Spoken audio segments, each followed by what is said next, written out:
اے پیغمبر، میری طرف سے لوگوں کو کہہ دو کہ اے میرے بندو، جنہوں نے اپنی جانوں پر زیادتی کی ہے، اللہ کی رحمت سے نا امید نہ ہونا۔ اللہ تو سب گناہوں کو بخش دیتا ہے، بے شک وہی تو ہے بڑا بخشنے والا، بڑا مہربان۔ اور اس سے پہلے کہ تم پر عذاب آ واقع ہو، اپنے پروردگار کی طرف رجوع کرو اور اس کے فرما بردار ہو جاؤ، ورنہ بعد میں تم کو مدد نہیں ملے گی۔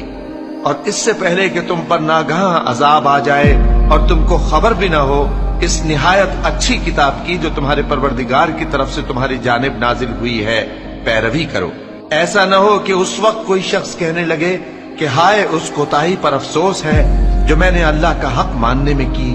اور میں تو ہنسی ہی کرتا رہا، یا یہ کہنے لگے کہ اگر اللہ مجھ کو ہدایت دیتا تو میں بھی پرہیزگاروں میں ہوتا، یا جب عذاب دیکھ لے تو کہنے لگے کہ اگر مجھے پھر ایک دفعہ دنیا میں جانا ہو تو میں نیکوکاروں میں ہو جاؤں۔